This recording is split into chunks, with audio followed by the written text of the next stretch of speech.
제가 사실 경제는 민주당 회비도 꼬박꼬박 내는 회원인데요. 오늘 처음 왔습니다. 죄송합니다. 네, 오늘 제가 먼저 이제 자발적으로 발제 기회를 좀 주십사 부탁을 드렸는데 일단 이렇게 귀한 기회를 주신 김태년 의원님께 감사를 드리고 시작을 하겠습니다. 실리콘밸리에서 이제 오신 귀한 외부 강연자가 계셔서 저한테 주어진 시간은 15분이라고 들었거든요. 그래서 제가 스탑워치를 켜고 시작을 하겠습니다. 본론으로 들어가겠습니다. 오늘 제 발제의 제목은 부동산에서 자본시장으로 어떻게 돈을 옮길 것인가 하는 것입니다. 우리 대통령 당선되시고 나서 코스피가 많이 올랐죠. 그래서 아마 다들 기분 좋으셨을 거라고 생각합니다. 주식시장이 오른다는 거는 경제가 좋아진다는 얘기입니다. 다들 아시다시피 부동산 시장에 돈이 들어가면 주거비가 오르고 서민들이 고통을 겪게 되지만 자본시장에 돈이 들어가면 우리 기업들의 자금 조달이 쉬워지고 일자리가 늘어나고 투자가 활성화됩니다. 그렇기 때문에 그냥 좋은 일입니다. 그런데 앞으로 이 정책에 대한 새 정부에 대한 정책 기대감 하나로 상승하고 있는 코스피를 어떻게 더 활성화시키고 이 상승세를 유지해 나갈 것인가라는 거에 대해서 우리가 어떤 일을 해야 될지 제 아이디어를 몇 가지 공유드리고자 합니다. 먼저 시장이 무엇을 요구하는지를 우리가 이해하는 게 제일 첫 번째 일일 거라고 생각을 합니다. 시장 참여자들, 제가 지금부터 시장 참여자라고 하면 주로 개인 투자자 그리고 기관 투자자를 얘기하는 걸 텐데요. 시장 참여자들이 아주 오랫동안 강력하게 요구해 오는 것들이 있습니다. 아마 자본시장, 금융, 주식과 관련해서 일을 하는 분들, 또 전문가분들, 그리고 전문가에 준하는 그런 개인 투자자분들 주변에 계신다면은 아마도 이런 것들을 꼭 해야 되는 일이다 이렇게 얘기하시지 않을까 싶습니다. 굉장히 공통적인 요구사항이라고 저는 이해하고 있습니다. 첫 번째는 우리가 최근에 통과시킨 법이죠. 이사 충실 의무 확대를 포함한 상법 개정인데요. 이건 이제 우리나라의 아주 후진적인 거버넌스를 개선해달라는 요구였고 우리 민주당이 따박따박 잘 하고 있는 일입니다. 그리고 두 번째는 저배당을 개선해달라는 겁니다. 우리나라 기업들은 더럽게 배당을 안 합니다. 남의 돈을 투자받아서 사업을 하고 이익이 났으면 그거를 투자자들하고 좀 나눌 줄도 알아야 될 텐데 잘 하지 않습니다. 그 이유는 기업에 이익이 났을 때 그걸 유보할 것인지 아니면 주주들과 나눌 것인지 아니면 자신의 급여로 가져갈 것인지 아니면 자회사를 만들어서 아들을 사장으로 앉힐 것인지 하는 것들은 기업의 대주주, 경영자들이 결정하게 되는데 그 모든 옵션 중에서 주주들과 이 이익을 나누는 것, 즉 배당이 가장 불이익합니다. 독식하지 못할 뿐만 아니라 세율도 굉장히 높습니다. 그렇기 때문에 우리나라 기업들은 배당을 안 하는데요. 이거를 개선해달라고 하는 겁니다. 일각에서는 배당을 강제할 수도 있지 않느냐, 배당을 일정 비율 이하로 하는 기업들은 페널티를 줄 수 있지 않느냐라고 말씀하시는데 그거는 자본주의 사회에서는 얘기하기 어려운 정책인 거죠. 그리고 일정 수준 이상 배당을 해야 된다는 것도 사실 성립하지 않는 얘기입니다. 기업이 투자를 할지 배당을 할지 하는 거는 기업의 업종과 그 상황, 사업 전략에 직결되는 문제이기 때문에 기업의 자율성을 해하는 정책이 될 수 있고요. 그렇기 때문에 배당을 늘리게 하는 거는 그 의사결정자들인 대주주와 경영자에게 인센티브를 제공하는 것 말고는 사실상 방법이 없습니다. 그 세 번째는 낮은 PBR을 개선해달라고 하는 겁니다. 이 PBR이라고 하는 말이 생소하신 분들도 계실 텐데요. Price to Book Value Ratio입니다. 그러니까 어떤 회사가 자산을 100억 원어치 갖고 있으면 그 회사의 주식을 전체 100% 사는 가격이 100억 원보다는 높아야 되겠죠. 그런데 자산은 100억 원을 가지고 있는데 그 회사의 주가는 시가총액이 20억밖에 안 되는 회사들이 있습니다. 그런 경우에 프라이스 투 북밸류 레이시오가 PBR이 0.2라고 합니다. 이런 회사는 회계학적으로는 사실 퇴출돼야 되는, 청산되는 게 더 바람직한 회사입니다. 그리고 적대적 M&A를 해서 그 회사를 20억 주고 주식을 다 산다. 그리고 나 청산을 하면은 5배를 남길 수 있겠죠. 4배를 남길 수 있겠죠. 청산이 바람직한 회사입니다. 그런데 우리나라 기업들은 대부분 이 PBR이 1.0 이하입니다. 그 말인즉슨 자신들의 자산 가치보다도 주가가 못한 회사가 대부분이라는 거고요. 우리나라는 평균 PBR이 1.0이 되지 않는데 미국은 4.7이고 신흥국 평균은 2.0이 넘고 선진국 평균은 3.0이 넘습니다. 우리나라 비정상입니다. 이런 현상은 왜 일어나느냐? 우리나라에서만 사용된 용어가 있죠. 우리는 상장 기업의 일부 주식을 가지고 있는 사람들을 오너라고 부릅니다. 우리나라 경영자들은 회사의 주인이라고 생각을 하죠. 상장 기업인 경우에도요. 그런데 이 오너들은 주가가 오르는 걸 원하지 않습니다. 왜냐하면 대주주들은 일단 주식을 팔 일은 자주 발생하지 않고요. 승계를 할 때 이 주가에 비례해서 상속 증여세를 내기 때문에 주가가 오르면 자신에겐 손해가 됩니다. 그래서 주가를 누릅니다. 상속 증여세를 아끼기 위해서 주가를 누르는 현상, 이게 이제 낮은 PBR의 원인 중 하나로 지목이 되고 있고요. 네 번째는 자사주를 악용하는 행태들입니다. 회사 돈으로 자기 주식을 사서 그거를 자신들의 경영권 방어를 위해서 사용을 합니다. 그래서 그런 거 하지 말게 해달라는 요구들도 있습니다. 오늘은 이 모든 걸 설명할 시간이 안 되기 때문에 이 두 가지에 대해서 제가 해온 고민과 제가 발의한 법안에 대해서 설명을 좀 드리겠습니다. 배당이 왜 문제냐? 우리나라 평균 배당 성향은 26%입니다. 그런데 선진국 평균은 50%, 신흥국 평균은 40%, 인도가 38%, 중국이 31%. 그래서 흔하게 대한민국은 중국이나 인도보다도 배당을 안 하는 나라다, 이렇게 얘기를 합니다. 더 설명이 필요 없다고 생각을 합니다. 그래서 이 부분에 이제 우리 대통령의 고민이 이어져 왔습니다. 당대표 시절부터 기회가 될 때마다 이런 입장들을 표명해 오셨습니다. 배당을 기업들이 안 하는 이유는 배당에 대한 세율이 너무 높기 때문이기 때문에, 왜냐하면 100억 원의 이익이 남았다. 급여로 가져가면 49.5%의 세금을 냅니다. 그럼 50억 원이 포켓에 들어오겠죠? 근데 급여로 받아가면 나 혼자 독식할 수 있는데 이걸 주주들과 나눈다? 그러면 대주주의 지분 비율이 10%인 기업을 가정하면 90억은 나만 다른 사람에게 나누고 나는 10억 원을 가져가게 됩니다. 근데 이렇게 분배를 하는 경우에도 세율은 똑같이 49.5%가 적용됩니다. 경제적으로 합리적인 사고를 하는 사람이라면 배당을 하지 않고 급여로 가져가는 게 합리적이겠죠. 그러니까 그런 이유로 배당을 잘 하지 않기 때문에 배당이 정상화될 수만 있다면은 배당 소득세율을 낮춰주는 게 좋겠다.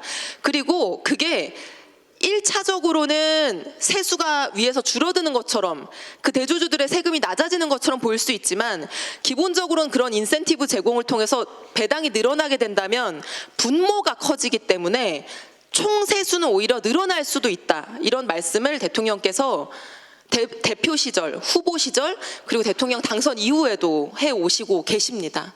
그래서 이런 고민들을 저도 옆에서 지켜보면서 이 배당 소득세를 어떻게 개편하면 좋을까 하는 고민을 하게 됐고, 지난 4월 대선 과정에서 이제 발의한 법안입니다. 배당 성향이 지금 평균 26%라고 아까 말씀드렸는데요. 35% 이상 상장사에 한해서는 배당 소득을 종합소득에 합산하지 않고 분리과세하는 이제 내용이고요. 적용 세율은 지금 현행이 2천만 원 이하인 경우에 지방세를 빼고 14%고요. 2천만 원이 초과되면은 종합소득이 합산되면서 최대 세율이 45%, 지방세까지 포함하면 49.5%가 되는데, 그거를 25%까지 낮추는 겁니다. 지방세를 포함하면 27.5%입니다. 그리고 지금까지 박근혜, 윤석열 두 정부에서 배당소득세 개편이 2번 추진이 됐었는데요. 2번 다 3년짜리 한시법으로 추진이 됐었습니다. 근데 3년짜리 한시법을 가지고 우리가 개혁이라고 느끼기 어렵기 때문에 배당소득세의 틀을 바꾸는 소득세법으로 저는 개정안을 발의를 했습니다. 제가 법안을 만들면서 중요하게 생각한 두 가지 제약 조건은, 첫 번째는 세수 감소를 최소화해야지 우리 당내 설득이 가능할 거라는 의미에서 세수 감소를 최소화했고요. 두 번째는 그냥 단순하게 분리과세만 해서는 배당이 늘어날 거라고 하는 걸 논리적으로 담보하기 어렵기 때문에 확실한 배당 증가를 유도할 수 있는 그런 유인책을 추가하고자 했습니다. 그래서 이 법안이 발의된 이후에 대통령이 당선되시고 6월 11일 한국거래소에 방문하셔서 이 법안을 콕 집어서 얘기하신 적이 있습니다. 이소영 의원이 배당 성향 35% 이상인 기업들에는 세율을 깎아주자고 하는 법안을 발의했는데 그 법안이 좋은 것 같다. 그 법안을 포함해서 배당소득세 개편을 검토하고 있다, 이런 말씀을 하셨고, 그 다음부터는 JP모건, 골드만삭스 거의 모든 외국계 기관에서 이재명표 새로운 대통령의 세제 개혁으로 이 35% 룰, 최고 세율 27.5%의 배당소득세 개편안을 소개하고 있고, 이것이 새 정부에서의 어떤 코스피 상승이 굉장히 중요한 요인이 될 거다라고 분석을 하고 있습니다. 사실 지금 3,200까지 코스피가 온 거는 어떤 밸류에이션이 실질적으로 개선되었기 때문이 아니라 자본시장을 굉장히 잘하는 사람이 대통령이 되었기 때문에 지금까지와는 다른 개혁이 추진될 거다라고 하는 정책 기대감이고, 지금 골드만삭스 같은 경우에도 이재명 대통령 임기 내에 5천이 가능하다라고 하면서 그 요인으로 글로벌 경기 순환적 위험은 상당히 크지만 자본시장 개혁에 대한 기대 요인이 이거보다 크기 때문에 코스피가 더 상승할 수 있다, 이렇게 이제 분석을 하고 있습니다. 그럼 어떻게 디자인을 했느냐, 어떤 것들을 고려했느냐 말씀드리겠습니다. 세수 감소를 최소화하고자 했습니다. 단순 분리과세를 하고 최대 세율을 그냥 15.4%로 하게 되면 수조 원의 감세가 일어납니다. 수조 원의 감세가 일어나면 우리 당 의원님들 제가 설득하기 어려울 거라 생각을 하고 또 적절하지도 않겠다고 봤습니다. 그래서 아까 배당 성향 35% 이상인 기업들에게만 혜택을 준다고 말씀드렸는데요. 현재 기준으로는 총 상장사 중에 308개입니다. 회사 수 중에서는 11%, 그러니까 상위 한 10% 정도 되는 기업입니다. 세수 감소는 바텀업으로 계산했을 때 2천억 원대 초반, 탑다운으로 계산했을 때 2,500억 정도가 나옵니다. 이 제 법안에 대해서 기재부가 국정기획위원회에 4,900억 원 정도가 세수 감소할 것 같습니다 라고 하는 추계를 제출했다고 하길래 제가 2배 차이가 나서 의아해서 검증을 해봤고요. 결과적으로는 기재부가 틀렸고 제가 맞는 걸로 확인이 됐습니다. 기재부는 비상장 회사의 배당소득까지 전부 모수로 잡아서 4,900억 통계를 한 거고요. 나중에 확인해 보니까 비상장 회사 배당이 절반 정도 되기 때문에 그걸 덜어내고 상장사에 한정하게 되면 2천억 원대 세수 감소인 게 확인됐고 기재부도 동의하고 있는 상황입니다. 그리고 그럼 세수 감소만 일어나는 것이냐? 이 법안에서 35% 룰을 제시하는 거는 35% 아래에 있는 기업들에게 35% 이상으로 올라갈 요인을 제공하기 위한 건데요. 예를 들면 지금 삼성전자의 배당 성향이 29%입니다. 근데 이 법안이 생기면 어떻게 될까요? 주주들은 35%라는 새로운 배당의 기준이 제시됐기 때문에 올리라고 압박을 하겠죠. 29%인 삼성전자가 35%를 맞추기 위해서 대주주의 이익이나 주주의 압력을 고려해서 올라가게 되면 배당이 2조가 늘어납니다. 그중에 1,000억 원은 대주주 일가한테 가고요. 나머지는 국민연금을 포함한 연기금과 개인 투자자, 기관 투자자 이런 사람들에게 가게 됩니다. 분배의 효과가 발생하는 거죠. 그럼 어떻게 되느냐? 삼성전자에서 대주주가 내던 세금은 좀 줄어들 수 있는데요. 배당금 2조 원이 더 추가로 늘어나면서 세수는 수백억 원, 그 한 회사에서만 늘어나게 됩니다. 그러면 몇 개의 회사가 35%로 위로 올라가려고 하는 유인 효과가 생길지 지금 장담할 수 없지만 이 아랫부분에서는 세수 증대가 충분히 일어날 수 있는 거죠. 2차 효과까지 고려하면 저는 세수가 전체적으로는 늘어날 가능성이 높다 이렇게 생각을 하고 있습니다. 그리고 왜 35%냐? 신흥국 평균은 40%인데요. 저는 우리나라 시가총액 1위 기업과 같이 상징적인 기업들이 배당을 상향하는 노력들이 이루어지면 전체적으로 동반 상승이 일어날 거라고 보고요. 지금 29% 하고 있는 삼성전자한테 40%를 하라고 하면 11%를 올려야 됩니다. 포기하기 쉬운 숫자겠죠. 지금 시험을 50점 맞고 있는 학생한테 갑자기 80점 맞아오라고 하면 시험을 포기하기가 쉬울 겁니다. 그래서 한 6%포인트 정도 인상했을 때 만족할 수 있는 도전 가능한 목표를 제시했다라고 설명을 드리겠습니다. 그리고 단순하게 설계하려고 노력했습니다. 박근혜 정부 때 배당소득세 개편했는데 배당 별로 안 늘어났다, 실패하지 않았느냐라고 말씀하시는데요. 그 당시에는 요건이 이렇게 복잡했습니다. 시장 평균보다 120% 이상이고 증가율이 10% 이상이고 등등등 이렇게 요건이 복잡했는데요. 투자자 입장에서 어떤 회사가 수혜주인지 알려고 하면 이 세 가지를 다 알았어야 됐습니다. 그래서 이런 점이 굉장히 문제점으로 지적이 됐었고 실패하는 게 너무나 당연한 법안이었다고 생각을 하고요. 윤석열 정부 때는 통과되지 않았지만 벌써 15분이 지났어요. 5분만 더 하겠습니다. 윤석열 정부 때는 이게 법으로 통과되지 않았지만 3년 평균 대비 5% 이상 증가한 회사들에게 이 증가분에 대해서만 분리과세를 일부 해주는 거였는데요. 예를 들면 100만 원을 평균 배당하던 회사가 5% 늘리면 얼마죠? 5만 원이죠. 그래서 105만 원을 하면은 그중에 15만 원에 대해서만 분리과세를 하고 나머지는 그냥 똑같이 종합과세를 하는 겁니다. 복잡한데 혜택은 미미하죠. 105만 원인데 그중에 15만 원에 대해서만 분리과세. 이게 유인이 되지 않을 거라고 하는 전망이 많았습니다. 그리고 확실한 유인이 제공돼야 된다라고 봤습니다. 지금 종합소득 합산과세 할 때 최고 세율이 45%, 지방세 포함하면 49.5%라고 말씀을 드렸는데요. 그게 실효세율이 아닙니다. 밑에 공제를 제외하고 나면 국세 기준으로 45%보다 더 미치고요. 그러면 그거보다는 어느 정도 세율이 낮아져야 대주주들한테 인센티브가 된다고 봤고, 특히 이건 조세재정연구원에서도 얘기하고 있는 거지만 기업의 대주주 입장에서는 이익잉여금이 남았을 때 배당을 할 수도 있고 그걸 사내에 유보해서 주가에 반영시킨 뒤에 추후에 양도할 수도 있습니다. 그런데 대주주 주식 양도세 최고 세율이 지금 25%입니다. 25%보다 배당 세율이 높다라고 하면은 대주주 입장에서 굳이 배당을 해서 나누기보다는 사내에 유보해서 주가에 반영하는 게 훨씬 이익입니다. 그렇기 때문에 대주주 양도세율하고 맞췄다는 말씀을 드리고요. 그러니까 정말로 세수가 감소할 거냐? 저는 아까 말씀드린 것처럼 아랫부분에서 배당 성향 증가가 일어나면 상세가 가능할 거라고 봤고요. 두 번째는 우리가 세수에 대해서 얘기할 때 성장의 효과를 간과하면 안 된다고 생각합니다. 여러분, 작년 우리가 2025년 세입 전망을 할 때요. 코스피가 2,500 정도 선이었습니다. 지금은 20% 30% 이상 올라가지고 3,200이죠. 올해 거래세가 얼마나 증가할 것 같으십니까? 2, 4분기 이하분만 계산하더라도 거래세는 매도 금액과 거래량에 연동되기 때문에 1조에서 2조 이상 세수가 증가할 거라고 지금 다들 보고 있는 상황입니다. 세율을 증가시키지 않았는데도 이게 성장의 효과입니다. 주가 3천 돌파해서 증권사들 실적이 엄청나게 개선됐습니다. 법인세만 해도 올해 수천억 원이 증가할 거라고 합니다. 이런 게 성장의 효과입니다.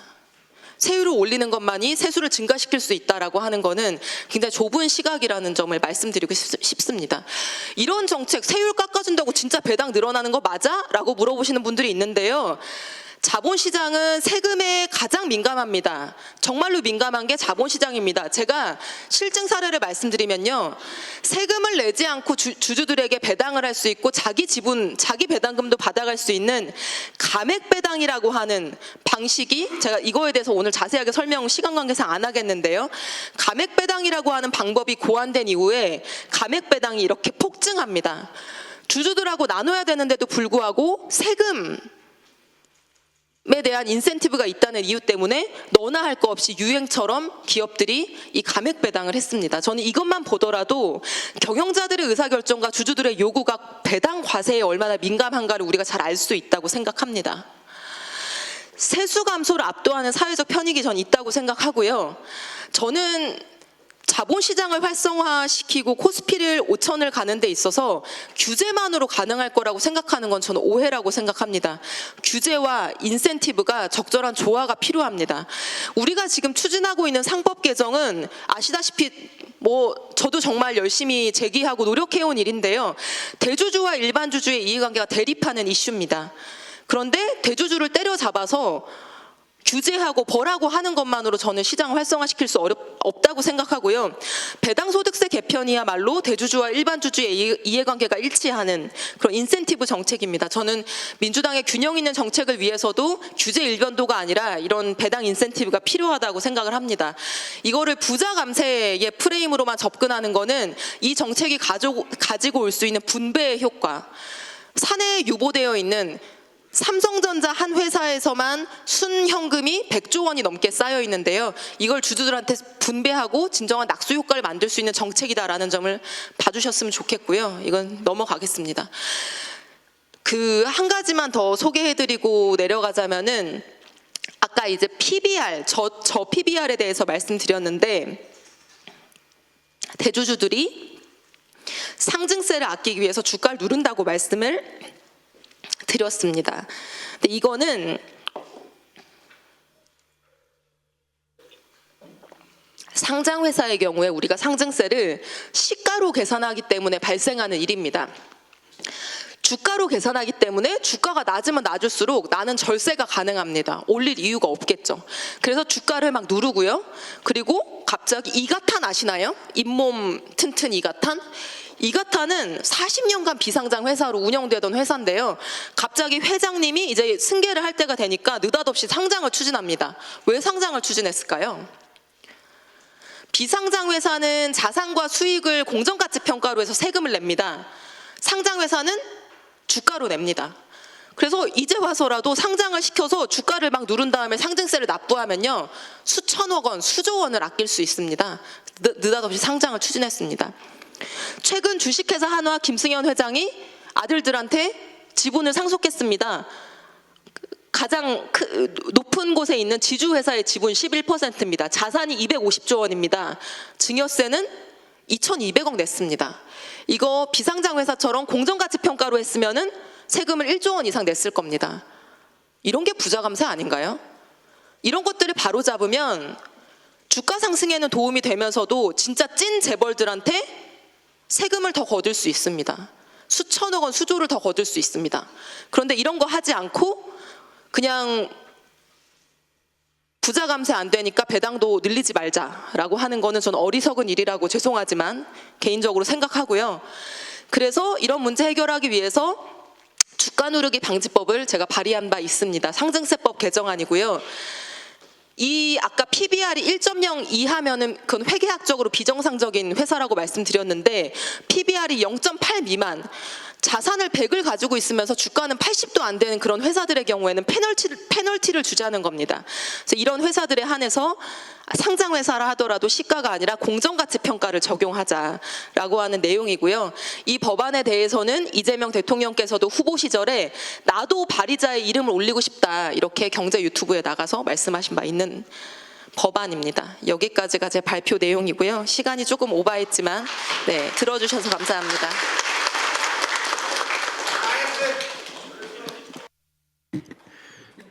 국내 주식 투자자들이 한 1,500만 명 정도는 될 텐데 의원님들 중에 주식 투자하신 경험이 있는 분이 별로 없다고 오해하는 분들이 있는데 우리 이재명 대통령님을 포함해서 많은 분들이 손실을 봤을 거라고 생각을 합니다. 잘 알고 계시고 충분히 이해하셨을 거라고 생각하고요. 부족한 부분이 있다 질의응답에서 나머지 이야기를 더 이어가도록 하겠습니다. 다음은 좀 늦게 오신 분이 있어서 아까 소개하신 얘기 못 들었을 텐데요. 미국에서 비행기 타고 오신 분입니다. 우리 김범수 퀀텀 벤처스 미국 법인 대표님이신데요. 실리콘밸리의 그 벤처 캐피탈 생태계와 현재 현황에 대해서 여러분께 설명을 드리고 질문 답변을 받으실 수 있을 것 같습니다. 네, 화면이 지금 좀 문제가 있는 것 같은데요. 먼저 김범수 대표님 말씀을 하시면서 시작하시다 보면 화면 띄우겠습니다. 네.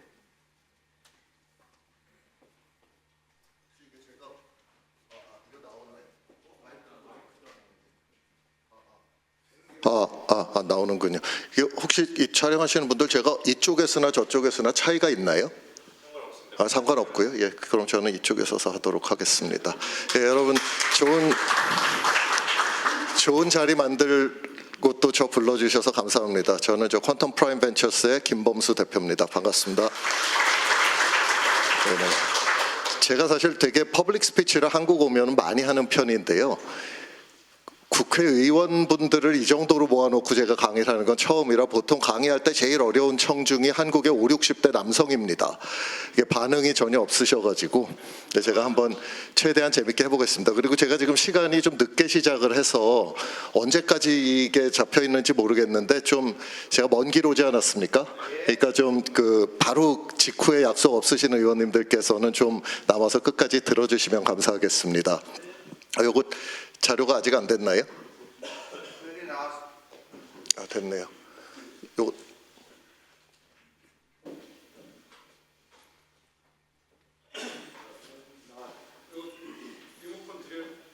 리모컨이 네.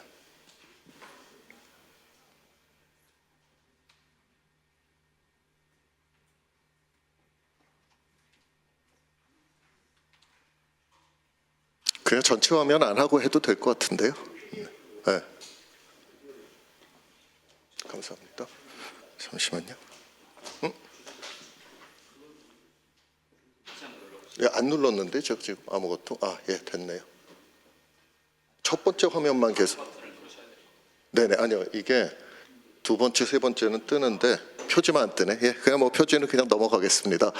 저는 연세대학교에서 공학 공부하고 첫 직장은 삼성이었습니다. 그래서 제가 삼성에서 5년 정도 서울에서 일을 했고요. 그 다음에 이제 2000년에 한국의 KTB라는 당시 그게 원래 그 한국종합기술금융이라고 이게 정부에서 만드신 기관이었는데 IMF 때 민영화가 됐어요. 그래서 이제 그 KTB에 들어가서 2000년부터 지금까지 25년 동안 소위 우리가 이제 벤처업계, 그 스타트업 업계에서 뭐 창업자 또는 이제 투자자로서 쭉 그 일을 하고 있고요. 제가 그 25년 중에 3년만 한국에서 일을 하고 22년은 지금 실리콘밸리에서 계속 일을 하고 있습니다. 그래서 저는 어떻게 보면은 한국보다 훨씬 미국에서 일하는 게 더 익숙해진 사람이고요. 뭐 투자는 뭐 제가 비교적 뭐 실적을 잘 내고 있습니다. 그리고 제가 중간에는 실리콘밸리에서 한번 창업을 해서 저 스스로가 창업자로 한번 벤처캐피탈한테 펀딩 받고 회사를 운영해 본 경험이 있고요. 그다음에 지금 사실 제가 강의 요청 받았을 때 조금 그 트리키한 타이밍이었는데 제가 이제 그 지금까지 8년 동안 일했던 트랜스링크 인베스트먼트는 이제 한국에 있는 창투사입니다. 예, 근데 거기에 그 미국 법인장을 하고 있었는데 제가 이제 트랜스링크를 내일 모레 그러니까 31일자로 제가 회사를 그 떠나서 이제 미국에 제가 새로운 회사를 만들었고 오늘 그 강의 자료에는 제가 퀀텀 프라임 벤처스가 제가 미국에서 새로 만든 회사고요. 뭐 트랜스링크랑은 이미 작년 말부터 제가 이제 떠나는 거를 다 합의를 해놓은 상태라 뭐 그건 문제는 없는데 그래도 혹시 여기 기자님들 기사로 쓰실 때는 그냥 제 전 직장에 대한 예의상 트랜스링크 인베스트먼트 부대표로 기사는 내주시면 감사하겠습니다. 그리고 제가 지금 SK텔레콤의 그 코리아 AI 얼라이언스라는 이 그룹이 있는데요. 거기에 지금 고문 역할을 맡고 있습니다. 제가 유튜브 채널을 운영하는데 여기 제가 그 유튜브에서 자주 뵀던 민주당 의원님들도 계셔서 아까 그 제가 뵀을 때 좀 인사드리고 사진도 찍고 그랬었는데 제가 이걸 하는 이유는 한 5년 됐거든요. 이게 구독자는 그렇게 많지 않습니다. 근데 원래 스타트업 벤처 투자 이런 데 관심 있는 사람이 별로 없어요. 사실 그 인구의 그 극소수만 관심을 갖는 분야여서 뭐 구독자를 늘리려고 하는 건 아니고 이건 그냥 제가 제 사비 써서 하는 건데 이 채널을 하는 이유는 제가 어떻게 보면 운 좋게 실리콘밸리 한국인이 진짜 몇 명 없을 때 거기서 일을 시작하게 돼가지고 22년 동안 그쪽에서 제가 일을 했잖아요. 그러다 보니까 이제 그쪽 실리콘밸리가 돌아가는 이 메커니즘과 작동 방식 그리고 저는 이제 한국에서 일을 하다 간 사람이니까 한국의 시스템이 어떻게 되어 있는지에 대해서 알고 있기 때문에 우리가 어떻게 하면은 실리콘밸리가 진화해 나간 방식을 그 요소만 갖고 와가지고 여기다 심는다고 그게 성공하지 않거든요. 이게 왜 그렇게 진화했는지를 이해를 해야 우리가 우리 시스템에 맞게 적용을 할 수가 있는 건데 그분에 대한 거를 알고 설명할 수 있는 사람이 그렇게 많지가 않아서 그래서 제가 이제 유튜브 채널을 시작해서 지금까지 5년 동안 일주일에 1개씩 영상을 올리고 있습니다. 지금은 실리콘밸리에 그 미국 진출하러 오는 스타트업들 오시는 분들의 아마 거의 다 대부분은 다 저를 알고 오실 거예요. 오늘 이런 주제에 대해서 말씀을 드려보려고 합니다. 그래서 제가 5분 동안 빠르게 실리콘밸리라는 데가 도대체 어떻게 왜 생겼는가를 설명을 드리고 그 다음에 그럼 거기가 왜 뭐가 우리보다 앞서 있느냐 그 다음에 그럼 우리가 따라잡으려면 뭘 해야 되느냐 그 다음에 이제 제가 아까 말씀드린 것처럼 거기서 가장 중요하게 생각하는 가치는 무엇인가에 대해서 말씀을 드리고 이번 그 이재명 정부에서 가장 관심 있으신 분야인 AI에 대해서 제가 실리콘밸리에서 느끼는 그런 생각을 말씀을 드리겠습니다. 이게 실리콘밸리가 생긴 게 그 2차 세계대전 때 이제 미국이 좀 늦게 참전을 했잖아요. 근데 이제 그때 처음에 이제 연합군이 고전을 합니다. 이게 독일이 좀 기술이 앞서서 우리가 이 이미테이션 게임 영화 보신 분들 많으실 텐데 이때도 이제 독일 그 암호를 푸는 거였잖아요, 이 영화가. 근데 이렇게 날씨가 안 좋은데 독일군은 어떻게 이렇게 폭격을 정확하게 잘 할까? 그걸 알아봤더니 독일이 레이더 기술이 훨씬 뛰어나더라. 그래서 영화 여러분 오펜하이머 영화 보셨죠? 보신 분들 많으실 텐데 그 오펜하이머에도 보면은 이제 러시아가 핵폭탄 개발할 것 같다라고 하니까 미국 정부가 이제 미국의 뛰어난 학자들 다 모아서 자 우리도 개발해 이렇게 하잖아요. 이제 똑같은 걸 이때도 했던 거죠. 그래서 하버드 라디오 리서치 랩이라는 거를 만들어 가지고 미국 전역에 석학들을 다 불러서 훌륭한 엔지니어링 교수들을 불러서 자 이제 우리도 그 라디오 기술을 개발을 하자 얘기라고 합니다. 그래서 이제 한 800명을 모아가지고 했는데 이때 예산 집행 내역을 보시면 MIT, 칼텍, 하버드, 콜롬비아 뭐 다 되게 좋은 학교들이죠. 전통적으로 되게 공대에 강한 특히 칼텍과 MIT는 어떻게 보면 공학에 특화된 이제 탑 2 유니버시티인데 스탠포드 이때 5만 불 줬어요. MIT에 170 밀리언 1억 1,700만 불을 줬는데 스탠포드에 5만 불 줬어요. 이 얘기는 그냥 스탠포드는 이때 거의 존재감이 없었다라는 얘기죠. 근데 이때 여기서 프레드릭 터먼이라는 교수가 이 하버드 라디오 리서치 랩에서 디렉터로 일을 했었습니다. 근데 이 사람이 나중에 스탠포드 공대 학장으로 와요. 그래서 이 사람이 생각했던 게 뭐냐면은 이 정부 예산에서 우리 학교가 다시는 소외되지 않도록 하겠다라고 해가지고 이제 그 정부가 집중할 것 같은 미래 기술들에 집중적으로 이 교수들을 영입을 해서 유명한 그 공대 교수들을 영입을 해가지고 여기서 이제 막 자기 공대를 키우고 산학 협력을 시작을 합니다. 그러다 보니까 이제 뭐 실리콘밸리가 이제 굉장히 좋은 날씨잖아요. 그러다 보니까 환경적인 것도 좋고 그래서 이제 서부의 MIT다 그래가지고 이제 훌륭한 엔지니어링 하는 학생들이 많이 옵니다. 그리고 이제 또 다른 실리콘밸리의 아버지라고 불리는 사람이 이제 윌리엄 셔클리라고 이 사람이 1956년에 노벨상을 받은 사람. 이 사람이 오늘날 반도체의 시작이 되는 트랜지스터를 개발을 한 사람입니다. 이걸 발명을 한 사람인데 이 사람이 이제 노벨상을 받고 자기 이름을 딴 셔클리 반도체를 만들어서 이제 트랜지스터를 생산을 하는 거죠. 그렇게 해서 이제 그때 노벨상 받은 사람이 회사를 하니까 미국 전역에서 유명한 그 공대생들 박사 한 사람들이 다 여기로 옵니다. 그렇게 해서 이제 반도체를 만드는 회사를 하고 있었는데 이 사람이 학자로서는 뛰어난데 경영자로서는 최악인 거예요. 이게 너무 힘듭니다. 그래서 여기 왔던 그 탑 클래스의 8명이 내가 저 사람이랑 도저히 일 못하겠다라고 뛰어나가가지고 새로운 회사를 만듭니다. 그래서 이 사람들을 이 실리콘밸리 역사에서 이 배신이 나쁜 의미는 아니고 좀 이렇게 유머러스하게 부르는 건데 8인의 배신자라고 이렇게 부르고요. 근데 놀랍게도 그 8인의 배신자가 세운 회사가 이 페어차일드 반도체라는 거거든요. 페어차일드 반도체라는 건데 여기서 인텔도 나오고 AMD도 나오고 쭉 보시면은 그 나중에 반도체 업계에서 굉장히 중요한 역할을 하는 회사들이 다 여기서 나옵니다. 그래서 사실은 어떻게 보면 윌리엄 쇼클리라는 학자가 되게 성격이 나쁘고 경영자로서 능력이 없었던 게 실리콘밸리가 탄생하는 데 역할을 한 거죠. 그리고 이제 벤처 캐피탈이라는 그 이 모험 자본이 등장을 하는 게 대략 60년대부터 등장을 하는데요. 이제 이때는 아까 그 8인의 배신자가 만든 반도체 회사가 페어차일드 반도체였잖아요. 근데 페어차일드라는 이름은 여러분 익숙하지 않으세요? 이 옛날 유럽 쪽에서 해서 미국에 넘어온 이게 부호 가문입니다. 그러니까 페어차일드, 록펠러 이런 가문이 다 이제 동부에 있는 부호 가문인데 처음에는 미국 서부에는 돈이 없었어요. 그러다 보니까 이제 서부에서 반도체 같은 새로운 기술을 가치를 알아본 사람들이 동부에 가가지고 여기 그 당신들 돈 많지 않냐 이런 기술이 있는데 여기다 투자하면 큰 돈이 될 거다라고 해가지고 그쪽 돈을 갖고 와서 여기다가 투자를 하게 됩니다. 그래서 처음에는 동부에 있는 그런 그 소위 뭐라 그래야 될까 이거 부호 가문의 돈들이 이제 이쪽으로 넘어오고요. 이때 사실 미국도 중기부가 1958년에 SBIC Act of 1985 1958이라는 법을 만들어서 이때 이 법은 간단합니다. 우리나라랑 비슷한 건데요. 근데 그런 그 기술 기업은 매출이나 이런 게 빨리 안 나기 때문에 전통 금융권에서 대출 같은 걸 못 받아요. 투자도 잘 못하죠. 그러다 보니까 정부에서 네가 100억을 모아오면 정부가 300억을 매칭해 줄 테니까 그 토탈 400억으로 기술에 관한 투자를 해라고 벤처 펀드를 육성을 하는 그런 정책을 펴니다. 그래서 이제 대략 한 1958년에 이 법 나오고부터 한 15년 정도는 이 중기부의 자금을 이용해서 1대3으로 레버리지를 하는 거니까요. 그래서 했던 벤처 캐피탈 펀드들이 많았고요. 그 뒤에는 지금 이제 거의 표준으로 자리 잡은 그 우리나라의 이제 리미티드 파트너십은 조합 형태고 이제 GP들은 다 LLC로 만들어서 이게 그 pass-through entity로 세금 과세를 안 하게 돼 있는데요. 그거는 제가 또 나중에 좀 말씀을 드리겠습니다. 네, 그래서 지금 짧게 실리콘밸리가 이렇게 어떻게 됐나를 말씀을 드렸고요.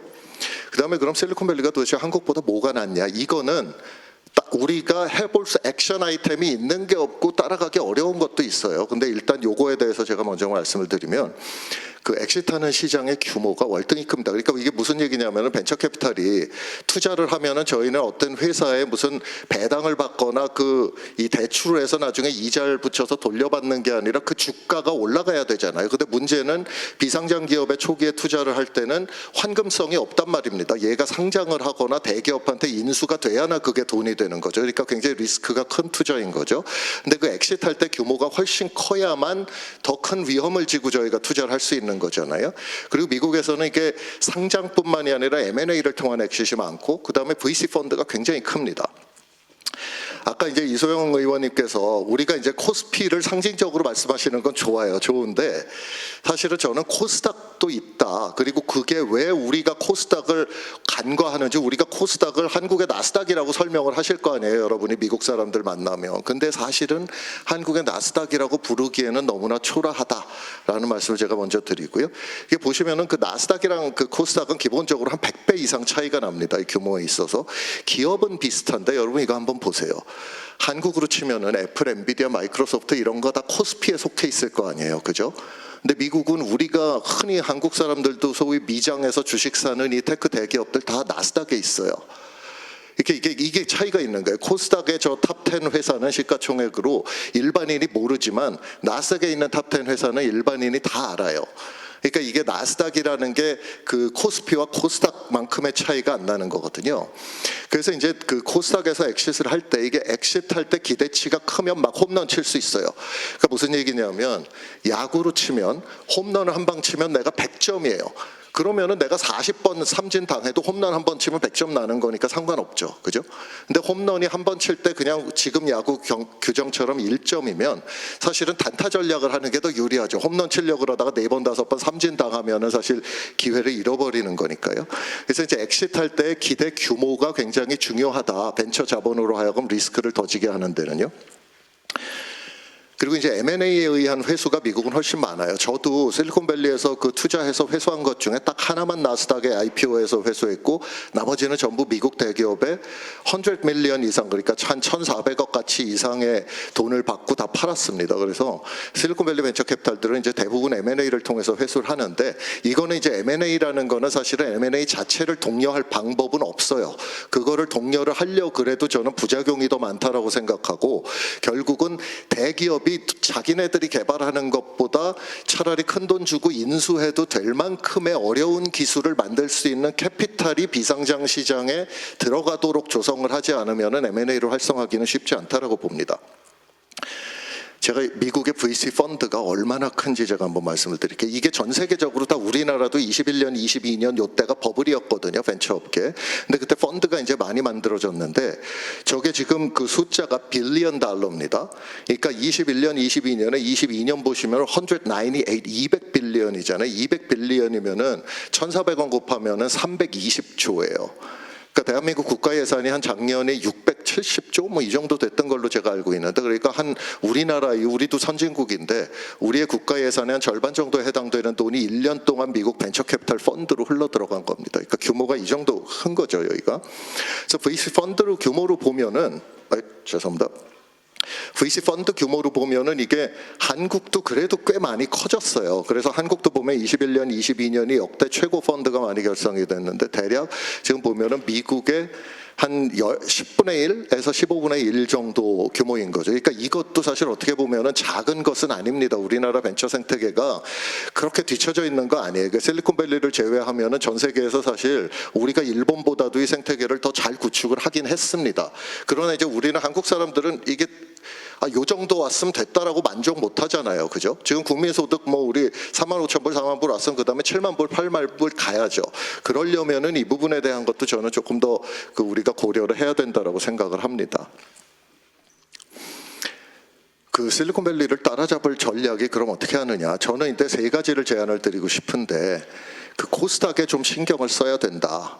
아니면은 상장 요건을 벤처기업도 비상장으로 기술기업이 상장할 때도 뭐 코스피에 상장을 할 수 있게 하든지 저는 일단은 엑sit 마켓에 해결을 안 하고 위험 자본들한테 자꾸 더 큰 리스크를 지라고 해도 잘 안 될 것이다 라고 생각을 합니다. 그 다음에 이제 우리가 어떻게 보면 지금까지 이제 삼성, 현대, LG 같은 대기업의 등을 타고 한국이 여기까지 부자가 된 거잖아요. 그죠? 뭐 포스코도 있고 굉장히 그 큰 대기업들이 많이 있는데 잘 생각해 보시면 삼성, 현대, LG도 옛날에 스타트업이었습니다. 옛날에 스타트업이었는데 다만 그때는 벤처 캐피탈이라는 개념이 없었기 때문에 벤처 캐피탈 대신 정부가 돈을 댄 거죠. 그죠? 그러니까 정부의 투자에 의해서 스타트업이 대기업이 된 거죠. 삼성, 현대, LG 이런 데가. 근데 지금 아직은 우리가 벤처기업 스타트업이라는 개념을 모두가 공유하게 된 이후에 글로벌 시장에서 성공한 스타트업은 아직까지는 없어요. 그러니까 삼성, 현대도 한 50년 걸린 거 아닙니까? 피크까지 갈 때. 그러니까 아직 뭐 초기에 없는 게 뭐 어떻게 보면은 당연하다고 생각할 수도 있는데 어쨌든 이제는 그 전통 기업의 등을 타고 여기서 국민소득을 더 올리는 거는 저는 쉽지 않을 거다라고 생각을 합니다. 그래서 결국은 이제 제2의 삼성, 제2의 현대 같은 데들이 나와야 된다라고 생각을 하고요.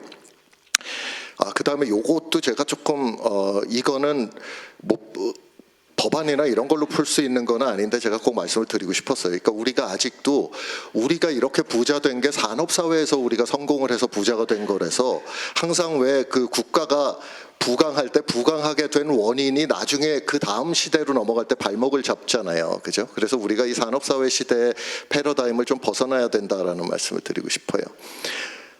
제가 아까 말씀드린 그 코스닥과 코스피는 지금 대략 시가총액에서 한 7배? 거래 금액에서는 뭐 15배 정도 차이가 납니다. 근데 뉴욕 증시랑 나스닥은 거의 똑같아요. 전체 시가총액이나 이게. 그러니까 이거는 나스닥은 사실은 NYSE를 그러니까 코스피를 갈 필요가 없는 거예요. 그냥 코스닥을 가도 똑같은 기대 수익을 기대를 할 수 있다라는 거죠. 그래서 이 부분이 굉장히 다르기 때문에 저는 코스피를 올리는 거는 좋은데 이게 코스피만 올라가 가지고는 우리가 원하는 혁신을 하기 어렵다. 왜냐하면 코스피에 상장하는 과정 자체가 스타트업이 거기서 혁신 기술 기업이 거기 상장하기는 되게 어렵게 돼 있거든요. 우리나라는 저는 기본적으로는 이 뭐 국뽕을 얘기를 하려는 건 아니고 저는 한국에 대해서 무조건 롱텀으로는 바이라고 생각을 합니다. 한국 사람들이 전반적으로 우수해요. 굉장히 우수한 민족에 속합니다. 그리고 우리가 굉장히 우수한데 거꾸로 그게 역설인데 개개인이 너무 똑똑해서 한국이 시스템을 조금 미국보다 잘 못 만드는 경향이 좀 있어요. 그러니까 미국은 일반적으로 좀 이게 어디 공개 퍼블릭으로 나가는 건 아니죠. 좀 전반적으로 멍청합니다. 전반적으로 이 멍청하기 때문에 예를 들면 그렇잖아요. 한국은 미국에서 한국 마켓에 가면 이제 그 바코드 못 붙이는 그 식품류들 있잖아요. 야채나 이런 거. 그러면은 한국의 그 한국 시장에 있는 한국인 캐셔들은 자기가 귀찮으니까 다 외웁니다. 파는 한 달에 이거 코드 몇 번 이렇게 해가지고 무게 딱 달고 그러면은 계산이 되잖아요. 근데 여러분 미국 맥도날드 가시면 그 햄버거랑 음료수랑 프렌치 프라이즈 그 조합도 하기가 어려워가지고 메뉴를 세트 메뉴로 1번, 2번 이렇게 누르게 해놓거든요.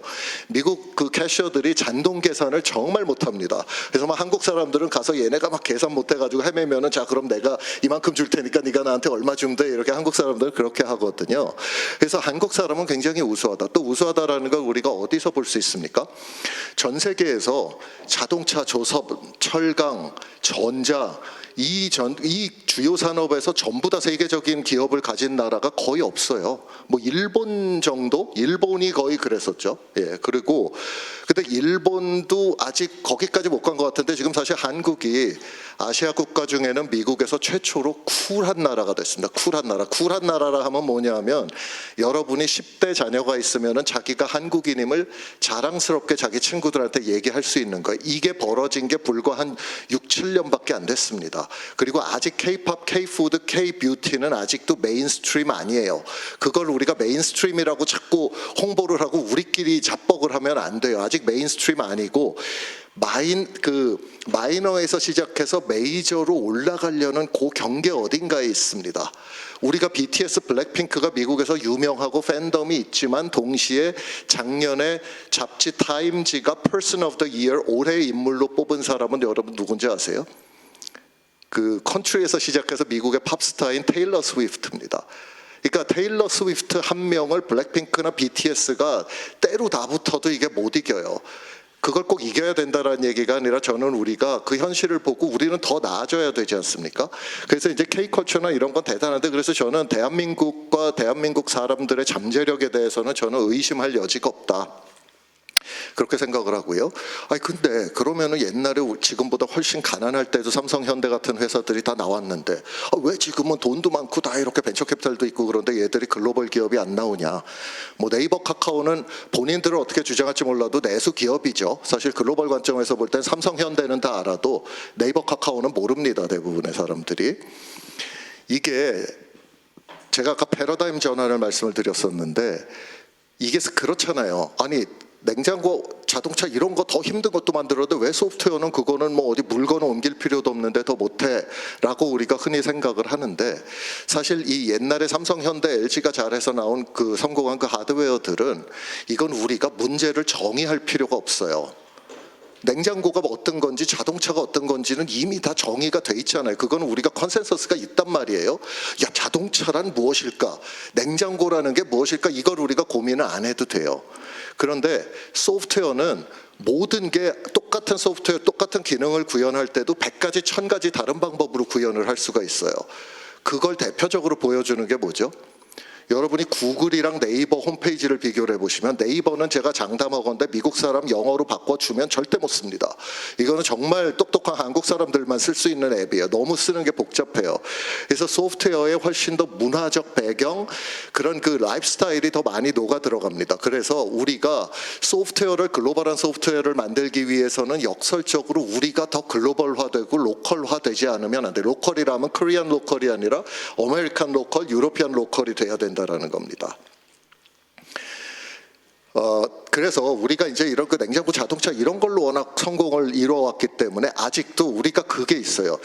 손에 잡히질 않으면 이게 가치가 없는 물건이다라고 생각을 해요. 그래서 한국에서 공공기관이나 대기업들이 소프트웨어 납품을 시킬 때도 어떻게 하냐면은 미국은 우리가 소위 SaaS라고 하지 않습니까? 소프트웨어 as a service, 클라우드에 놓고 그냥 매월 얼마씩 사용료를 내는 거죠. 근데 한국은 아직도 공공기관이나 이런 데도 자, 니네 소프트웨어를 서버에 담아가지고 이거를 서버를 납품하는 것처럼 해서 대부분의 돈을 주고 1년 동안 얼마씩 유지보수하는 비용을 서비스 피로 줍니다.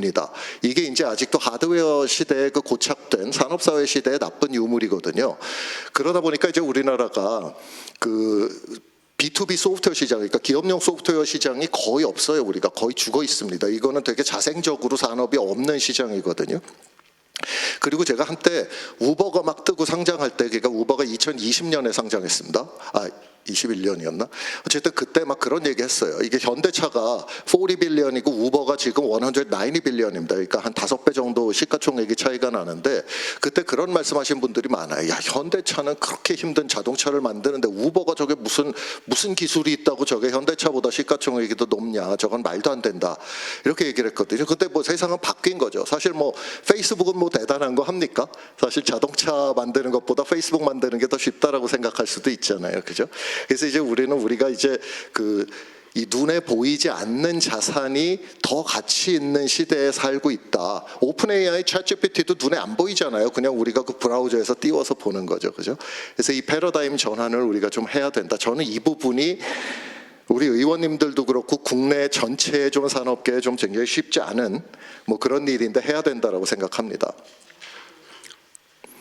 그 다음에 이제 실리콘밸리에서 어떤 가치를 추구하고 얘네들은 그러면은 왜 이렇게 계속 잘 발전하느냐라는 그거에 대해서 제가 이해하고 있는 말씀을 드리고 싶은데요.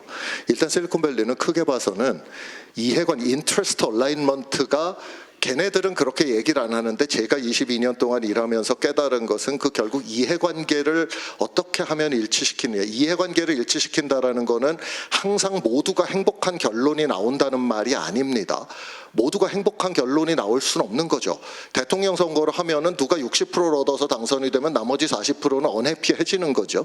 그렇기 때문에 이해관계 일치라는 게 아무도 불만 있는 사람이 없다라는 건 아니에요. 근데 실리콘밸리는 이런 그 인트레스트 얼라인먼트를 저는 최고의 가치로 생각하고 만들어진 시스템이라고 생각을 하고요.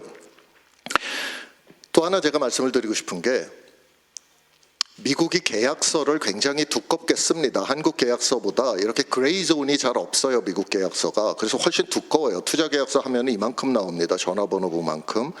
그런데 미국과 한국의 제일 큰 차이가 한국은 기본적으로 제가 볼 때는 모든 시스템이 다 불신에 기반해서 시스템을 짜놨어요. 그러니까 투자자도 야, 저 창업자가 나 몰래 저거 이렇게 돈을 빼돌릴지도 몰라. 제가 나 몰래 지가 뭐 횡령할지도 몰라. 이런 것 때문에 이제 막 그걸 다 발본색원하는 시스템으로 가요.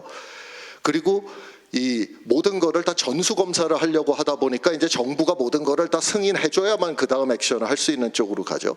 근데 미국은 기본적으로 반대 시스템을 갖고 있습니다. 거기는 상당히 느슨해 보이는데 대신 한 번 걸리면은 속된 말로 죽여버리는 거예요. 그래서 한 번 뭔가를 범법을 하거나 그러면 엔론 사태 열어보십시오. 그 분식회계 했다고 대한민국에서 분식회계 한 기업들 중에 지금 엔론 회장만큼 아직 오래 감옥에 있는 사람은 아무도 없잖아요. 그래서 우리가 이 인트레스트 얼라인먼트도 중요하지만 동시에 저는 이거를 실리콘밸리가 굉장히 신뢰 기반이에요. 그래서 거기서는 일종의 암묵적 룰이 있거든요. 계약상 이렇게 안 해도 야 이거는 이러면 곤란하지라는 게 있는데 그 unwritten 룰을 한번 깬 투자자나 창업자는 그 업계에 다시는 끼워주지 않습니다. 그러니까 한번 그 선을 넘는 사람은 야 쟤는 안 돼. 이렇게 해서 그 레퍼런스를 좋은 걸 받을 수가 없어요. 그래서 거기서 아예 퇴출이 됩니다. 그러니까 이 부분은 사실 우리가 어떻게 보면 뭐 분식회계도 그렇고 횡령을 해도 또 다 나오잖아요. 우리나라는 이게 그 부분이 사실은 되게 그 아까 이제 그 이재명 대통령 취임하시고 이제 주식시장 가셔서 처음 하신 말씀이 이제 한번 그 주가 조작하면 이제 완전히 퇴출을 시켜버리겠다는 말씀하셨는데 주식시장뿐만이 아니라 사실 우리가 어떤 기업에 대한 법률을 적용할 때도 그거는 마찬가지인 거거든요. 그래서 저는 그 신뢰 베이스로 시스템을 좀 디자인을 해야 된다고 생각을 하고요. 우리는 일단 실리콘밸리는 그 파이를 무조건 키우자라는 쪽이에요. 여기는 작은 손해 보는 거에 대해서는 작은데 이 손해는 할 수 없어. 이게 조금 억울하게 손해를 본 거지만 어쨌든 우리는 전체 파이를 키워야 돼라는 어떤 그 컨센서스가 있어요. 예를 들면 아까 그 이소영 의원님 저 발제하신 것 중에 이제 배당 소득, 배당 당연히 맞죠. 한국이 배당 정말 안 하죠. 배당 정말 안 하는데 또 다르게 생각하면 단순히 배당을 늘리자라고 하면 이게 이렇게 그 제로섬처럼 느껴지잖아요. 그러니까 오너가 이거 배당을 더하면 내가 가져갈 돈이 없어지고 또는 임원들도 마찬가지죠. 근데 거꾸로 생각하면 여러분이 미국의 나스닥이나 그 NYSE의 그 주요 인덱스 지표들을 보시면 어느 10년을 자르면 무조건 돈을 법니다. 그러니까 저도 이제 미국 주식시장에 투자를 하고 이제는 제가 한국 시장도 좀 투자를 할까 하는데 왜냐면 미국 주식시장은 아주 간단해요. 제가 우량주를 사고 10년 동안 잊어버릴 수만 있으면 10년 뒤에는 무조건 돈을 법니다. 제가. 근데 이제 한국 시장은 지금까지 그게 안 됐잖아요. 이게 계속 이 업다운을 우리가 올라타야 되는 거니까. 그래서 저는 배당을 늘리고 이런 여러 가지를 하는 것도 좋지만 그것도 하면서 동시에 장기적으로는 결국은 그거를 시장을 계속 클 수 있는 시장을 만들어야 된다. 그러니까 내가 그냥 인덱스 펀드를 ETF를 그냥 올해 1억 원어치를 사놓고 내가 10년 동안 잊어먹고 있으면 그게 10년 뒤에 2억 원이 돼 있으면 되는 거예요. 2억 원, 2억 5천만 원이 돼 있으면 되는 거죠. 예, 그게 저는 이 단기적인 그런 배당이나 이런 그 주식시장의 문제들을 해결하면서 동시에 결국은 전체를 키워서 더 많은 문제를 해결할 수 있다라고 생각을 합니다. 그래서 미국에서도 이 투자자가 돈을 먼저 회수를 하게 해놔요. 그거는 모든 계약이 다 그렇습니다. 그러니까 뭐 아니 이거는 뭐 투자자는 돈만 냈지 사업은 창업자가 했는데 뭐 창업자는 나중에 한 푼도 못 가져가고 이런 얘기 자체가 안 나와요. 원래 계약을 그렇게 하거든요. 그래서 투자자가 총 들어간 돈이 예를 들면 100억 원인데 이 회사가 어찌어찌 하다 보니까 결국 50억에 어디에 팔렸어요. 그러면은 거의 창업자는 못 가져가고 투자자들이 원금의 절반 먼저 회수해가고 끝입니다. 법적으로 보면은 그렇게 되거든요. 근데 그거에 대해서 뭐 창업자는 왜 못 가져가냐, 저거는 자본의 횡포다 이렇게 얘기는 하지 않습니다. 그래서 우리가 제가 여기서 말씀드린 그 스웨트 에쿼티와 캐시 에쿼티, 스웨트 에쿼티라는 거는 창업자는 자기 땀과 피를 넣어서 이거를 에쿼티를 지분을 취득을 하는 거잖아요. 근데 그러면은 작은 엑시실 때는 캐시를 먼저 넣은 사람이 먼저 찾아가게 해주고 큰 엑시실 때는 대신 창업자가 투자자는 상상도 할 수 없는 돈을 벌어가게 됩니다. 이게 계약 구조가 그렇게 돼 있는데 그 디테일은 제가 뭐 말씀드릴 자리는 아닌 것 같고요. 그 다음에 계약 구조도 좀 달라요. 그러니까 한국은 내가 스타트업이 벤처 캐피탈에 100군데서 투자를 받으면 그 100군데랑 100장의 다른 계약서를 쓰고 그 100명의 투자자가 전부 다 개별 권리를 갖고 있습니다. 그러다 보니까 그 100군데 중에 20군데만 반대를 해도 뭐를 하기가 되게 어렵게 돼 있어요. 한국의 계약 구조는. 근데 미국은 보통 뭐 시리즈 A 라운드 펀딩을 이렇게 한 번에 하면서 시리즈 A, B 이런 식으로 순서를 붙이거든요. 그러니까 한 번에 하면은 여기다가 모두가 다 같은 계약서에다가 한꺼번에 서명을 하고 그 권리에 대한 게 돈을 더 많이 투자한 사람이 더 큰 권리를 갖게 다수결로 저거를 정해 놓습니다. 그러다 보니까 나중에 주주총회를 할 때도 우리나라처럼 전체 주주가 n분의 1로 총회를 그 투표를 하는 게 아니라 A별로 묶고 B별로 묶어서 주주 투표를 해요. 우선주 주주들이. 그러다 보니까 A에서 조금 돈을 넣은 사람은 돈을 많이 넣은 투자자들이 하자는 대로 따라갈 수밖에 없는 거예요. 그게 나쁘게 생각하면 아니 그래도 저 소액주주의 권리를 무시한다라는 게 되고 좋게 생각하면 그러나 의사결정을 훨씬 더 효율적으로 빨리 할 수 있게 되는 거죠. 그리고 그 이사회 중심 경영에 이제 그 미국의 스타트업들은 대부분 다 이사회에서 회사의 모든 중요한 내용을 그 의논을 하는데 이 중요한 이사회 중심으로 경영을 할 때 이제 한국에서는 이게 기본적으로 우리가 불신이 깔려 있다 보니까 창업자들이 제일 걱정하는 게 아니 저거 이사회를 VC들이 장악해 버리면 그러면은 회사에는 해가 되는데 지들한테 이익이 되는 거를 다 투표를 하면 어떻게 하냐 그런 걱정들을 창업자들이 하잖아요. 근데 그때 이제 아까 말씀하신 그 이 한국말로 뭐였죠, 의원님?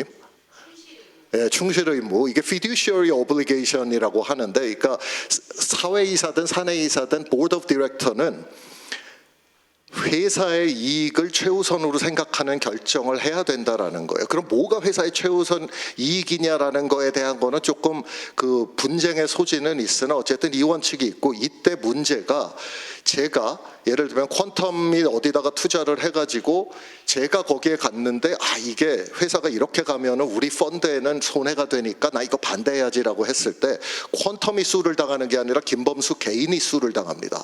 그래서 이제 이게 퍼스널 라이어빌리티로 돌아오거든요. 그러다 보니까 이제 펀드에 저 같은 투자한 사람들도 이사회에 딱 갔을 때 아 이 결정을 우리 펀드에는 손해인데라는 결정이 오면 말을 극도로 아껴요.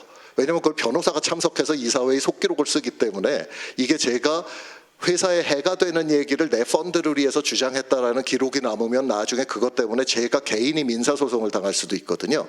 근데 제가 이 fiduciary obligation에 대한 거를 20년 전에 처음에 배웠을 때 제가 저희 변호사한테 물어본 적이 있어. 아니 이게 도대체 미국은 언제부터 이렇게 된 거냐. 그랬더니 그 변호사와 옛날에 카네기 락펠러 시절에는 그게 없었는데 그런 그 부호 가문들이 너무 회사를 자기 마음대로 하다 보니까 이게 우리에서 이제 재벌이 했던 것처럼 그렇게 한 거죠. 그러다 보니까 이제 이런 법들이 생겨서 이제 거기에 그 사회이사가 그렇게 그 회사에 해가 되는 일을 했을 때 이거를 그 처벌을 할 수 있는 소송을 당할 수 있는 이런 법을 만들었다라고 하더라고요. 그리고 미국이 굉장히 스톡 옵션을 적극적으로 부여를 합니다. 여러분 그 엔비디아나 이런 거 그 주가 굉장히 오르겠잖아요. 그러니까 스톡 옵션이나 뭐 RSU나 이게 그 세금의 처리만 다르고 이게 똑같은 건데 어쨌든 그걸로 해서 엔비디아 같은 경우는 스톡 옵션 이거 다 행사 끝나는 때 되면은 막 퇴직하는 사람들 생겨요. 왜냐면 자기가 그때 받은 스톡 옵션으로 1,000만 불, 2,000만 불, 그러니까 뭐 150억, 300억을 번 거예요. 그러면은 아 나 이제 뭐 나이도 50대 됐고 이제 좀 쉬면서 골프나 쳐야지 뭐 이렇게 하게 되거든요. 그래서 스톡 옵션이 굉장히 그러니까 장업자가 예를 들면 1,000억 부자가 되면 거기서 한 50억에서 100억 정도 버는 초기 직원들이 꽤 여러 명이 나오고 몇십억 버는 직원들은 상당히 많이 나와요. 예, 그렇게 나오게 돼 있습니다. 근데 한국은 요게 조금 부족한데, 요게 부족한 이유는 우리가 상법을 개정해야 됩니다. 그러니까 미국에서는 스톡옵션을 처음에 회사가 투자를 받을 때 주주들끼리 한번 이만큼은 200만 주는 스톡옵션 풀로 발행된 것으로 친다라고, 발행된 것처럼 처리를 하고 정관에 200만 주는 스톡옵션 풀이다라고 써놔요. 그러면 그 200만 주 내에서는 이사회에서 의사결정하면 맘대로 스톡옵션을 줄 수가 있어요. 근데 한국은 상법상 스톡옵션은 몇 %까지 부여할 수 있다라고만 돼 있고, 막상 부여를 할 때는 스톡옵션을 10주를 주더라도 모든 주주들의 다 동의를 받아야 돼요. 그러니까 주식에 조금이라도 변동이 있는 거는 주주 만장일치로 우리가 결정을 하게 돼 있거든요. 근데 그러다 보니까 스타트업 창업자들이 이거 주식 스톡옵션 줄려 그럴 때마다 주주들한테 다 이거를 해야 되니까 이게 너무 귀찮은 거예요, 일이. 그런 부분도 있고, 또 창업자들도 이걸 좀 그 뭐 대기업 오너들처럼 자기 회사라고 생각하는 경향도 사실 좀 있긴 있습니다. 그래서 저는 요거는 좀 구조적인 부분을, 상법을 바꿀 수 있는지 모르겠습니다. 제가 이 법 전문가가 아니어서. 근데 좀 이 개정을 했으면 좋겠다. 왜냐하면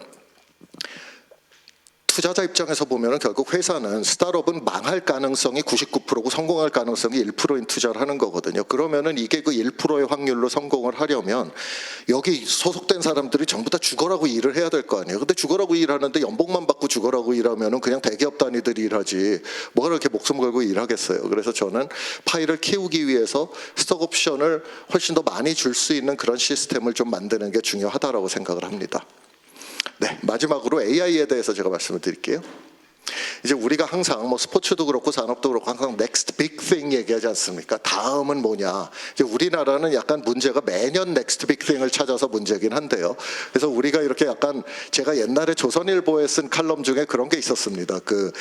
우리가 화전농업적 문화를 빨리 벗어내야 된다. 그러니까 우리는 매 1년 뭔가 새로운 대단한 혁신이 나오지 않으면 큰일 나는 것처럼 생각을 해요. 그래서 한 해는 우리가 메타버스 산을 가서 다 태운 적이 있습니다. 그 다음에는 또 뭐 이렇게 그 AI 산을 태울 때도 있고, 또 블록체인 산도 우리가 한번 태웠어요. 근데 그 산 다 태워가지고 지금 뭐가 남았습니까? 큰 혁신이라는 거는 한 번 등장하면은 20년, 30년 전 세계가 그걸로 먹고 살지, 우리가 이렇게 한국인의 그 급한 성격은 장점인데 또 단점이기도 하거든요. 그래서 이게 너무 급하게 매년 뭔가를 만들어내려고 그러면 좀 안 된다. 근데 이제 넥스트 빅 띵이 되려면 결국은 인터넷이 그랬듯이 우리가 사는 삶, 회사가 일하는 방법, 모든 걸, 세상에 존재하는 모든 걸 다 바꿔야 됩니다. 근데 저는 마지막이 인터넷이었다라고 생각을 하고요. 아이폰 나온 그 모바일은 어떻게 보면 인터넷을 모빌라이즈 한 거죠.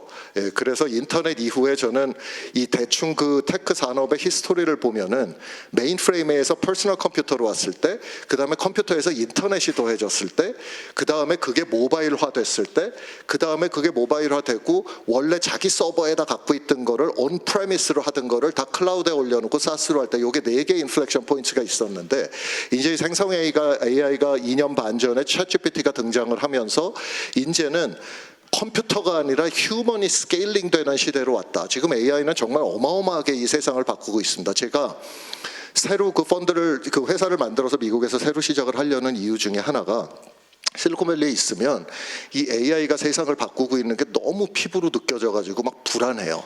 한국이 인터넷 때는 그래도 우리가 하이스피드 인터넷을 되게 빨리 깔았잖아요. 그래가지고 좀 그나마 좀 뒤처지지 않을 수가 있었는데, AI는 지금 전 세계 구도를 보면 미국이랑 중국이 저 앞에 있고 한국을 포함한 나머지 국가들이 저 뒤에 보이지도 않는 뒤에 있는 그런 형국이거든요.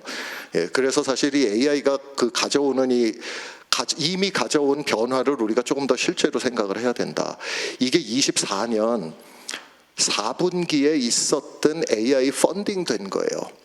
데이터브릭스라는, 저건 이제 그 상장된 AI 회사인데, 저기가 작년에 펀딩 받은 것만 14조를 받았어요.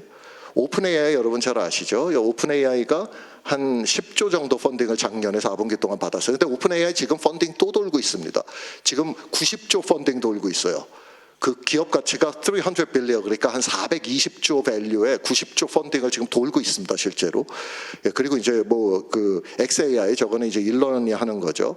뭐 구글의 자율주행저 서비스 회사인 웨이모, 뭐 클라우드 만드는 앤스로픽, 이렇게 해서 4분기에만 45조 원이 저 AI 기업들에 들어갔거든요. 그러니까 이게 어마어마한 지금 자금이 미국에서는 AI 시장에 들어가고 있습니다. 그래서 우리도 이제 다행히 지금 이재명 정부 들어서서는 여러 가지 저거를 하려고 하시고 저는 그거 굉장히 좋다라고 생각하고요. 다만 거기서 제가 꼭 의원님들한테 말씀드리고 싶은 거는 이제 소버린 AI 우리가 얘기하잖아요. 제가 사실 하정우 수석이랑도 옛날에 이렇게 같은 모임에 있는 그게 있었고, 뭐 제가 이 업계에 오래 있었으니까 뭐 네이버 계신 분들은 이렇게 많이 아는데, 소버린 AI는 좋아요. 왜냐하면 지금 이 AI가 어쨌거나 좀 국가 간에 경쟁하는 무기화된 부분이 있기 때문에 우리가 우리 거의 베이스라인을 지켜야 된다라는 점에서 소버린 AI라는 게 저는 필요하다라고 생각을 합니다. 다만 이게 어나더 한컴 같은 거를 만들면 우리가 안 된다라고 저는 생각을 해요.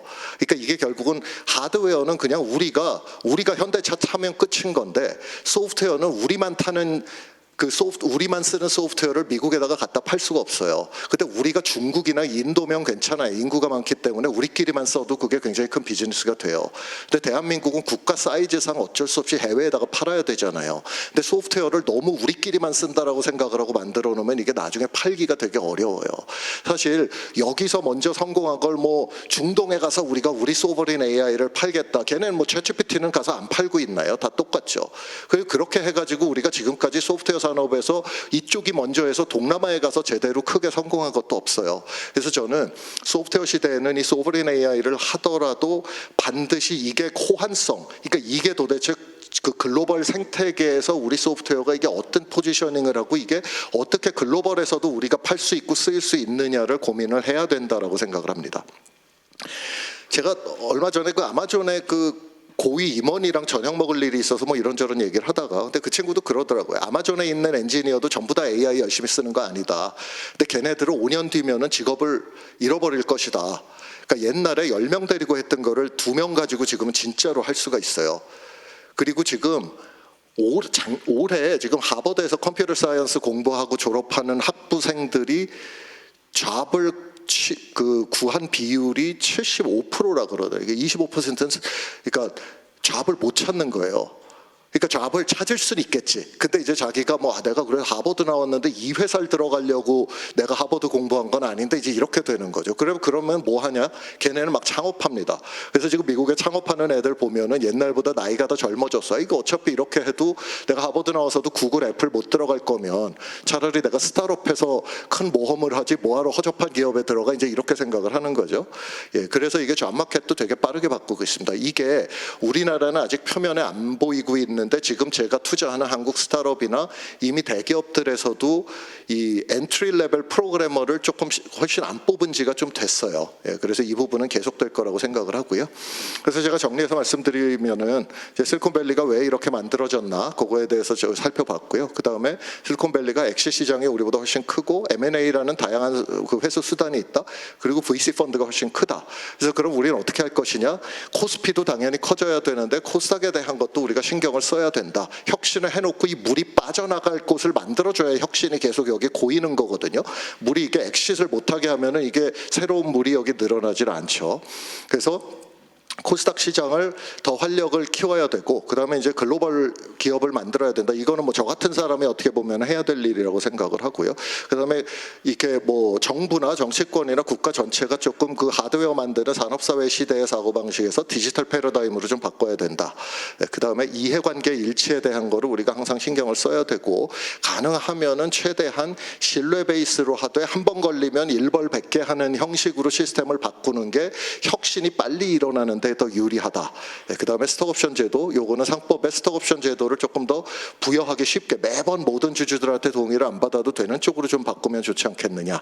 그리고 이제 AI 혁명에 있어서 우리가 지금 많이 뒤처져 있는데 이제 시작인 거니까 앞으로 지금 이재명 정부에서 잘 하시면은 우리가 여태까지 그랬던 것처럼 우리는 우수한 사람들이니까 또 AI 시장에서도 과거에 뭐 인터넷이나 모바일 시장에서 그랬던 것처럼 또 우리도 또 세계 강대국 중에 하나가 될 수 있지 않을까, 그렇게 생각합니다. 여기서 오늘 제가 준비한 발표는 마치겠습니다. 감사합니다. 네, 감사합니다. 갖고 계시면 될 네, 것 네, 같은데요. 질의응답을 순서에 관계없이 두 분 강연자분께 궁금하신 사항이 있으면 질문해 주시면 좋겠습니다. 김영배 의원님 네, 마이크를 좀 갖다 주십시오. 제가 좀 더워서 상의 좀 벗고 하겠습니다.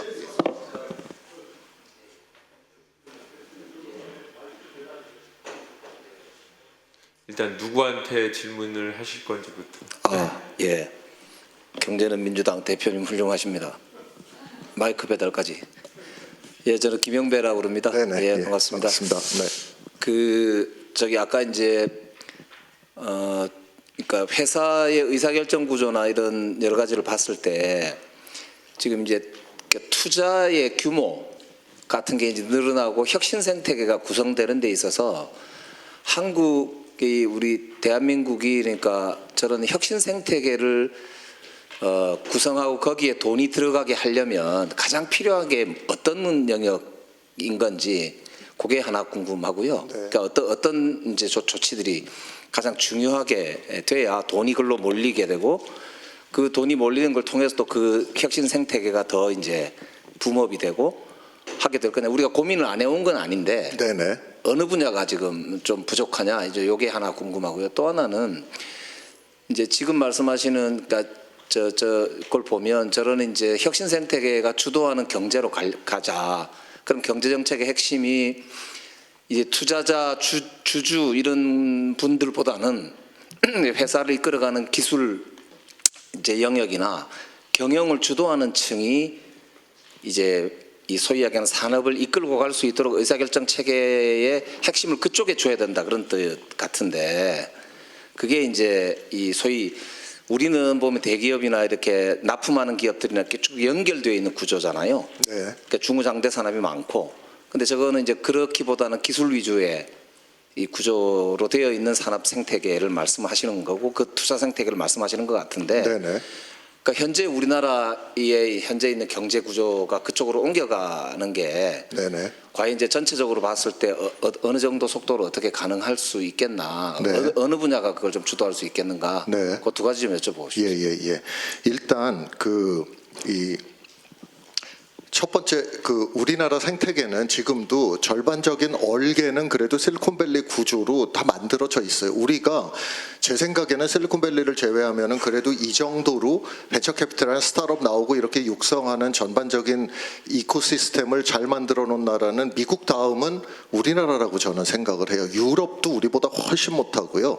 일본도 사실 그동안 되게 못했었는데 일본이 이제 조금 열심히 좀 흉내를 내려고 하죠. 이게 일본이 제가 22년 전에 실리콘밸리 갔을 때 한국은 그렇게 투자하러 나온 대기업이 별로 없었거든요.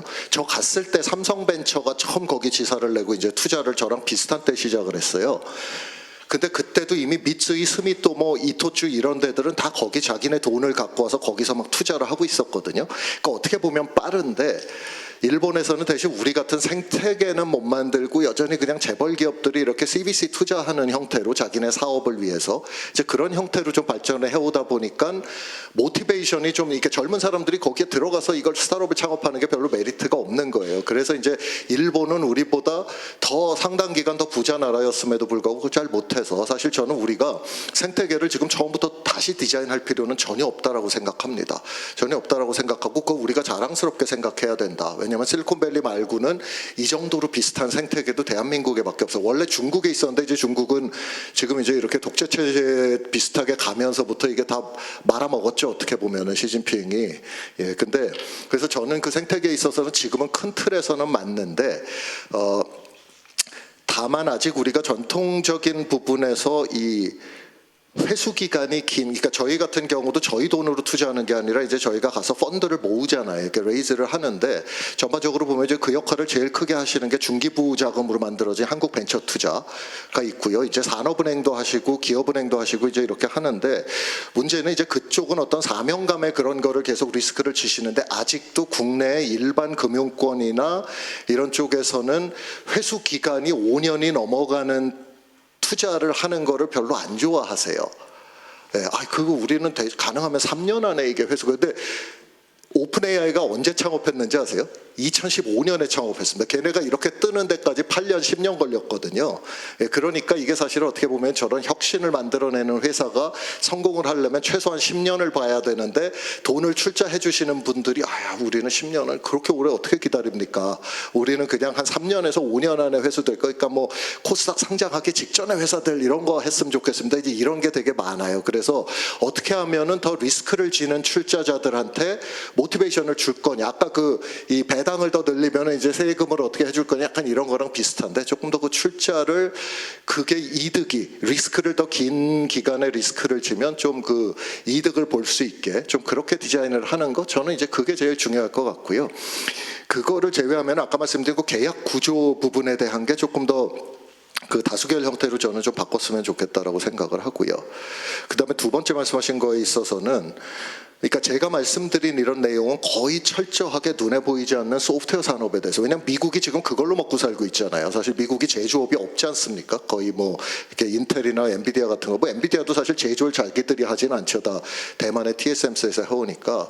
그래서 저는 이 중후장대한 산업들이 계속 가는 거는 한국의 국가 경쟁력이 굉장히 필요하다. 그 덕분에 지금 뭐 조선도 우리가 잘해가지고 지금 관세 협상할 때 좀 뭔가 카드로 써먹을 수가 있는 거잖아요. 사실 그게 없는 것보다 있는 게 훨씬 낫죠. 그런데 역설적으로 그 중후장대한 산업에 익숙해진 그 사고방식 때문에 아까 말씀드린 것처럼 뭔가 막 눈에 보이는 담보가 있어야 내가 대출을 해줄 수 있을 것 같고 막 그런 게 있단 말이에요. 그래서 그거는 저는 하루아침에 무슨 법안이나 이런 걸로 될 것 같지는 않은데 다만 지금 여기 계신 분들도 다 어떻게 보면은 이 정치나 정부가 다 이렇게 그 국가의 어떤 방향을 정하시는 거잖아요. 그러면 그런 부분에 있어서 눈에 보이지 않는 이 소프트한 산업들에 대한 거를 훨씬 더 전향적으로 더 큰 리스크를 질 수 있게 눈에 보이지 않아도 다 같이 있다라는 걸로 조금 더 정책들을 좀 펴주시면 좋지 않을까. 저는 그렇게 생각합니다. 예, 김용남입니다. 저는 이소영 의원님께 질문 드리겠는데요. 그 배당소득 분리과세의 취지는 120% 공감을 하는데 주주에게 환원하는 방법은 배당도 있습니다만 자사주 매입 소각도 있습니다. 그래서 제가 아는 한 국내 상장 기업 중에 거버넌스가 훌륭한 회사 중에 메리츠 금융 지주 같은 경우에는 사실은 배당 성향은 높지 않지만 자사주 매입 소각을 꾸준하게 해서 주가 상승도 많이 이루어지고 있는데 예를 들어서 배당 성향은 20%지만 자사주 매입 소각을 많이 해서 총 주주 환원율은 60% 정도 되는 회사는 지금 발의하신 법안에 의하면 배당소득 분리과세의 혜택을 못 받게 되잖아요. 배당 성향으로만 기준을 정하면. 그래서 배당소득 분리과세. 죄송합니다. 이게 얘는 왜 말도 안 시켰는데 막. 그래서 제가 보기엔 그 기준을 배당 성향 단일 기준이 아니고 주주 환원율, 그러니까 배당과 자사주 매입 소각, 당연히 소각이 들어가야 되겠습니다만 그 기준으로 하는 게 오히려 주가 부양이라든지 아니면 거버넌스 개선의 효과가 더 큰 거 아닌가라는 생각이 드는데 그 부분 좀 답변해 주시기 바랍니다. 그 윤석열 정부 배당소득세 개편할 때 아까 이제 소개해드린 슬라이드에도 있었는데 그때는 주주 환원율을 기준으로 했었거든요. 근데 이제 사실은 이번에 이 법을 설계하면서는 조금 더 예측 가능하고 단순한 방식으로 하기 위해서 그리고 사실 우리나라의 자사주 소각이 지금 거의 이루어지고 있지 않기 때문에 일단 배당 성향을 기준으로 조금 더 명확하게 했다는 말씀을 드리고 이제 메리츠 같은 경우에는 아까 이제 감액 배당이라고 하는 거를 발굴해서 처음에 이제 유행시킨 회사이기도 한데요. 결국에는 배당과 자사주 소각이 다 균형 있게 같이 늘어나야 된다고 생각을 해서 이번에 지금 이제 민주당이 추진하고 있는 자사주 소각 제도화가 같이 이루어지면 두 개가 다 같이 성장할 수 있을 거라고 생각을 합니다. 근데 요 배당소득 분리과세와 관련해서는 자사주 소각이라는 건 지금 과세 대상이 아니기 때문에 배당 소득에 대한 과세를 배당 성향을 기준으로 판단하는 게 맞겠다라고 판단을 한 겁니다. 네. 만약에 배당 성향은 20%인데 자사주 매입 소각 부분이 40%, 그래서 총 주주 환원율이 60% 있는 회사가 있다고 하면 그 회사의 배당 소득에 대해서는 분리과세 혜택을 못 받잖아요. 대신 주가는 받잖아요. 주식으로 받잖아요. 뭐 이번에 사실 이 법에 대해서 이거 대주주 세금 깎아주는 거 하지 말자는 의견도 있는 반면에 ETF나 리츠 같은 거는 왜 빼냐, ETF, 리츠도 다 포함해서 이거 해주자라고 하는 다양한 의견들이 있는데요. 저는 이제 지금 배당소득 자체가 분리과세가 전혀 안 돼 있고 종합과세에 포함되어 있기 때문에 일단은 1차적으로 과세 효과나 이런 걸 고려해서 좀 명확하고 기본적인 방식으로 시작을 하되 추후에는 말씀하신 것처럼 주주 환원율을 반영을 한다거나 아니면 범위를 조금 더 넓힌다거나 이렇게 해볼 수 있다고 생각합니다. 충분히. 네, 참고로 김용남 전 의원님은 소액주주혁명이라는 명절을 쓰신 분입니다. 네. 궁금하신 분은 또 소액주주 운동에 진심이신 김용남 의원 책을 한번 봐주시면 좋겠습니다. 또 질문 있으신 분? 네, 우리 김범수 대표님께 질의를 하겠습니다. 저는 이제 최근에 우리나라 경제를 바라보는 시각이 네네. 글로벌 환경, 글로벌 투자자들 입장에서 볼 때 어떻게 보는지 상당히 궁금한데요. 네. 특히 활력 제고 측면에서 볼 때 예. 활력 제고 네네. 아까 말씀하셨는데 과거에 이제 삼성이나 현대가 지금까지 성장하는 시기에 우리나라의 스타트업이나 벤처 기업들에 대한 시각과 현재 삼성과 현대자동차가 국제적으로 글로벌하게 도전을 받고 있는 시기에 우리나라의 스타트업들에 대해서 실리콘밸리나 국제 투자자들에 대해서 보는 시각을 볼 때 네. 상당히 우리나라 지금 도전받고 있지 않나, 그 부분도 네. 이런 데 실리콘밸리의 투자자들 입장에서 우리나라의 스타트업에 대해서 네. 어떻게 생각하는지 예. 이 부분 하나 궁금하고요. 네네. 두 번째는 지금 말씀하신 이 M&A, 다양한 회수 수단, 이 M&A 시장의 발달에 대해서 한국이 왜 안 되는지, 네네, 예. 혹시 한국이 왜 안 되는지, 이게 좀 되게 됐으면 좋겠는데 안 되는지 네네. 이 부분과 그게 좀 국제 투자자, 그러니까 특히 이제 미국의 투자자들 입장에서 볼 때 혹시 이 정보를 좀 더 많이 알리고 그걸 좀 글로벌화 시키면은 한국의 M&A 시장의 활성화에 좀 도움이 되지 않을까? 네네. 혹시 이 방법은 뭘까? 네, 이걸 여쭙고 예. 싶습니다. 예. 일단 첫 번째는 사실 제가 그 펀드 출자를 받으려고 이제 미국의 소위 이제 펀드라고 저희 같은 그 펀드들에 출자해 주는 게 직업인 그런 회사들이 있거든요. 그런 데는 이제 수십조 펀드를 가지고 또 다른 펀드에 출자를 해 주는 건데 그런 데들도 만나봤고 그다음에 이제 제가 또 저희 제가 트랜슬링크에서 전 회사인 그 트랜슬링크에서 일할 때 저희 그 만기되는 펀드 하나를 법을 다 꺼지고 너무 이게 밸류가 낮아져 있을 때여서 제가 한번 이거를 조금 그 정도 가격에 홍콩, 싱가포르에 이렇게 매각을 해서 저희가 그러니까 LP들한테 돈을 돌려주고 펀드를 조금 새로 만들어서 갈아태우려고 하는 시도를 제가 작년에 한 1년 동안 한 적이 있었어요. 근데 전반적으로 글로벌 자본에서 일단 미국 자본에서 볼 때는 실리콘밸리 벤처캐피탈이 한국을 투자해야 될 시장으로 생각을 하지 않습니다. 왜 안 하냐 하면 걔네는 기본적으로 한국은 인구 5천만인 시장이기 때문에 너무 작은 거예요. 그래서 걔네들이 해외에 가서 우리가 투자해야 됐다라고 생각하는 시장은 중국, 인도 이 정도밖에 없어요. 사실 사우스이스트 아시아 이제 뭐 인도네시아 이런 데 인구 크잖아요. 몇억 명인데 그럼에도 불구하고 거기도 그렇게 막 투자를 해야 된다. 그러니까 딱 1등 하나 나오면 끝나는 시장이거든요. 근데 한국은 그것보다도 작단 말이에요. 인구가. 어떻게 보면 베트남이 우리보다 인구가 많을걸요. 그래서 철저하게 그거는 시장 사이즈로 갑니다. 예, 그래서 한국에다가 우리가 굳이 투자를 할 필요 없다라고 생각하고 미국 애들 입장에서는 그렇게 생각을 하거든요. 아니 어차피 좋은 거 다 미국에 오는데 자기가 글로벌 사업하고 싶으면 미국에 와서 회사를 미국으로 옮기면 되지 뭐 약간 이렇게 생각을 해서 한국의 스타트업들의 미국 벤처 캐피탈들이 막 적극적으로 와서 투자하는 날은 제 생각에는 오지 않을 거예요. 벤처 캐피탈은 기본적으로 굉장히 로컬한 비즈니스이기 때문에 그렇게 할 이유가 없습니다. 그리고 우리나라에도 보면은 여러분 그 유명한 회사들 뭐 옛날 쿠팡도 그렇고 토스, 배민 이런 데들이 다 외국 자본을 유치를 했잖아요. 이제 한국 자본시장에서 조달할 수 있는 만큼 다 조달하고 나서는 몇 천억 단위로 들어갈 때는 외자가 들어왔단 말이에요. 근데 그때도 들어온 펀드들이 보면은 미국에서 돈이 날라온 게 아니고 걔네들이 이제 그 아시아에 이렇게 그 아시아 펀드를 만든 게 있고 그 아시아 펀드의 본사는 대부분 홍콩 아니면 싱가포르에 있습니다. 그래서 걔네가 보는 글로벌 캐피털 입장에서 보는 시각은 한국은 아시아의 한 부분이니까 홍콩이나 싱가포르에 만든 펀드 중에 몇 퍼센트를 한국에 엘로케이트 하느냐, 할당하느냐의 문제인 거지 이거를 뭐 별도로 내가 한국에 투자해야지 이렇게는 생각을 안 해요. 예, 근데 그렇게 생각을 안 하는 걸 그렇게 생각하게 만들려고 하는 거는 저는 별로 소용없다라고 생각을 합니다. 그건 걔네 입장에서 그렇게 운영을 하는 거면 괜찮고요. 다만 싱가포르, 홍콩에 있는 펀드에서 야 한국이 요즘은 핫해 그럼 한국에 더 많이 투자해야지라고 생각을 하게 만들면 되는 것 같고요.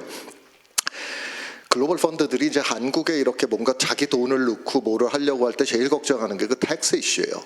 근데 텍스 이슈인데 이게 원래는 텍스 트리티에 의해서 이렇게 쭉 따라가 가지고 돈의 원소스가 우리랑 조세 협약이 돼 있는 나라 같으면 원래는 여기서 최소한의 그것만 내고 가서 자기 나라에서 자기 국세청이랑 저걸 해야 되는데 이제 요거는 사실 민주당 의원들께서는 안 좋아하실 수도 있는 얘기인데 이게 론스타 사태가 그게 사실은 글로벌 캐피털 관점에서 보면은 저거는 안 내도 될 세금인데 합법적으로 안 내도 되는 세금인데 내고 나갔다라고 생각을 해요. 그래서 자기네가 돈을 넣을 때마다 저한테 그 얘기를 물어봐요. 야 이거 우리 텍스 이슈 어떻게 돼? 그러면은 이제 막 저희가 김앤장도 그렇고 막 이렇게 큰 로펌이랑 회계법인이랑 막 이런 데 가서 하다 보면 법적으로 보면 세금 안 내고 가져갈 수 있는데 판례가 이게 있기 때문에 이게 굉장히 어렵다라는 게 제가 작년에 김앤장에서 받은 해석이었거든요. 그래서 이제 전반적으로 한국 그 자본 시장에 대해서 벤처펀드 포함해서 조금 자본 프렌들리한 시장은 아니다라는 게 글로벌 캐피탈들의 일반적인 인식이고요. 그거는 사실 퍼블릭 마켓도 마찬가지잖아요. 지금 아까 이성영 의원이 말씀하신 것처럼 대통령만 바뀌었는데 왜 그 다음 날부터 주가가 올라갑니까? 이게 그러니까 어떻게 보면 이게 저 사람은 얘기하는 거 보면은 조금 더 자본 친화적으로 자본 시장을 육성하는 쪽으로 정책을 펴겠구나라는 기대감에 그냥 올라가는 거거든요. 사실 뭐 경제 자체가 바뀐 건 없잖아요 지금 그죠?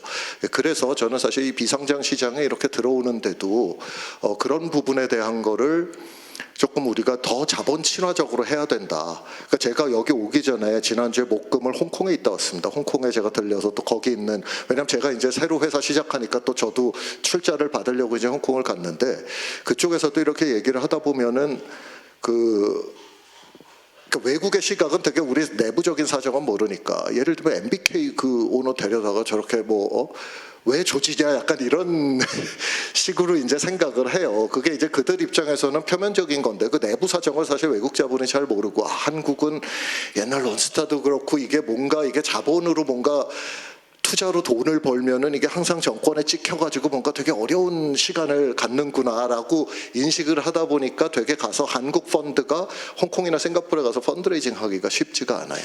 근데 반대로 지금 NPS가 국민연금이 작년 9월이죠. 작년 9월에 그 실리콘밸리 샌프란시스코에 사무소를 냈고요. 4년 전에 우리나라의 국부 펀드인 KIC 한국투자공사가 4년 전에 샌프란시스코에 내서 거기는 KIC는 법상 국내 기관에는 출자를 못 해주시기 때문에 미국의 굉장히 유명한 벤처 캐피털들의 500억, 1000억씩 출자를 해주고 있어요. 그리고 산업은행이 3년 전에 나왔고 IBK가 2년 전에 나왔습니다. IBK는 아직 법인은 안 만들고 이게 사람이 2명 나와 있는데 그러다 보니까 미국은 제가 너무 속물적으로 들릴 수도 있는데 미국 특히 실리콘밸리는 그냥 무조건 돈입니다. 그러니까 K-팝, K-푸드 이런 걸로 안만 해봐야 저는 제가 개인적으로 느끼기는 실리콘밸리에서 한국의 위상이 본격적으로 높아지기 시작한 거는 KIC가 나와서 돈 뿌리기 시작하면서 그래요. 그리고 국민연금이 그거 개소식했을 때 정말 월스트리트에 거의 막 경찰이 아마 특수 경호를 했을 거예요. 왜냐하면 그 어마어마한 사람들이 다 왔거든요. 얼굴 도장 찍으려고. 그리고 지금 미국의 큰 벤처 캐피탈들이나 프라이빗 에퀴티 펀드들도 전주 다 갑니다. 한국 오면 돈 받으러. 그러니까 돈을 받으러는 다 와요. 지금은. 그건 알아 이제 한국이 돈이 있다라는 걸. 근데 돈을 막상 여기다가 넣으려 그러면은 야 저거 내가 넣었다 뺄 수 있을까? 우리가 지금 중국에다가 투자 잘 안 하잖아요. 그거는 중국은 사실 넣었다가 못 뺄까 봐 걱정이 돼서 그러는 거잖아요. 그죠? 약간 그 시각이 있어요. 중국만큼 만큼은 아니지만 여전히 저기는 자본시장이 그냥 우리가 아는 자본 룰대로 따라가지 않는다라는 생각을 좀 글로벌 펀드들이 갖고 있어요. 그거는 역시 그 인식은 퍼셉션이기 때문에 하루에 없어질 것 같지는 않은데, 다만 저는 이번 정부 5년 동안이라도 그게 좀 이렇게 돼서 저도 진짜 코스피가 막 5천 가는 거 좀 보고 싶습니다. 예. 또 질문하실 분 있으신가요? 혹시 죄송한데 개별적으로 하시면 네네, 예. 네, 예, 시간이 돼서요. 혹시 이소영 의원님 아까 시간이 부족해서 다 못했다고 하는데 더 하실 말씀은